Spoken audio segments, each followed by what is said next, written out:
5 साल की बेटी बाजार में गोलगप्पे खाने के लिए मचल गई। किस भाव से दिए भाई? पापा ने सवाल किया। गोलगप्पे वाले ने जवाब दिया, 10 रुपए के 8 दिए साहब। पापा को मालूम नहीं था गोलगप्पे इतने महंगे हो गए हैं। जब वे खाया करते थे तब तो 5 रुपए के 10 मिला करते थे। पापा ने जेब में हाथ डाला, 15 रुपए बचे थे। बाकी रुपए घर की जरूरत का सामान लेने में खर्च हो गए थे। उनका गांव शहर से दूर है। 10 रुपए तो बस के किराए में लग जाने हैं। नहीं भाई, 5 रुपए में 10 दो तो ठीक है, वरना नहीं लेने। ये सुनकर बेटी ने मुंह फुला लिया और बोली, अरे अब चलो भी पापा, नहीं लेने इतने महंगे। पापा के माथे पर चिंता की लकीरें उभर आई। अरे खा लेने दो ना साहब, अभी आपके घर में है तो आपसे लड़कर भी खा सकती है। कल को पराए घर चली गई तो पता नहीं ऐसे मचल पाएगी या नहीं, तब आप भी तरसोगे बिटिया की फरमाइश पूरी करने को। गोलगप्पे वाले के शब्द थे तो चुभने वाले, पर उन्हें सुनकर पापा को अपनी बड़ी बेटी की याद आ गई, जिसकी शादी उन्होंने 3 साल पहले एक खाते पीते पढ़े लिखे परिवार में की थी।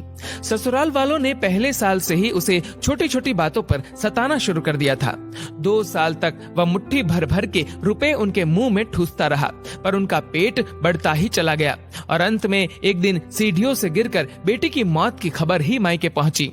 आज वह छटपटाता है कि उसकी वह बेटी फिर से उसके पास लौट आए और वह चुन चुन कर उसकी सारी अधूरी इच्छाएं पूरी कर दे, पर वह अच्छी तरह जानता है कि अब ये संभव नहीं है। दे दूं क्या बाबूजी? गोलगप्पे वाले की आवाज से पापा की तंद्रा टूटी। गोलगप्पे वाले से बोले, रुको भाई 2 मिनट। पास ही में किराने की दुकान थी जहां से उन्होंने घर के लिए जरूरत का सामान खरीदा था। वे तुरंत उस दुकान पर गए और खरीदी गई 5 किलो चीनी में से 1 किलो चीनी वापस की तो 40 रुपए जेब में बढ़ गए। फिर ठेले पर आकर पापा ने डबडबाई आंखें पोंछते हुए कहा, अब खिला दे भाई। हाँ, तीखा जरा कम डालना, मेरी बिटिया बहुत नाजुक है।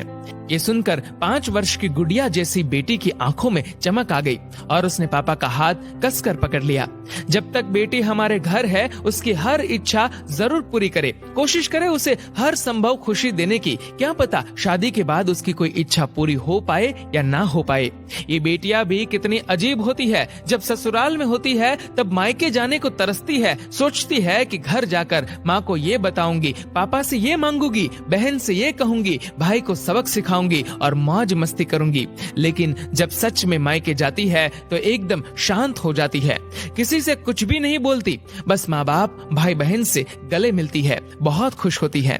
भूल जाती है कुछ पल के लिए पति और ससुराल, क्योंकि एक अनोखा प्यार होता है मायके में, एक अजीब कशिश होती है मायके में। ससुराल में कितना भी प्यार मिले, माँ बाप की एक मुस्कान को तरसती है ये बेटियां। ससुराल में कितना भी रोए पर मायके में एक भी आंसू नहीं बहाती ये बेटियां, क्योंकि बेटियों का एक भी आंसू माँ बाप भाई बहन को हिला देता है, रुला देता है। कितनी अजीब है ये बेटियां, कितनी नटखट है ये बेटियां, भगवान की अनमोल देन है ये बेटियां। हो सके तो बेटियों को बहुत प्यार दे, उन्हें कभी भी न रुलाए, क्योंकि ये अनमोल बेटी 2 परिवार जोड़ती है, 2 रिश्तों को साथ लाती है अपने प्यार और मुस्कान से।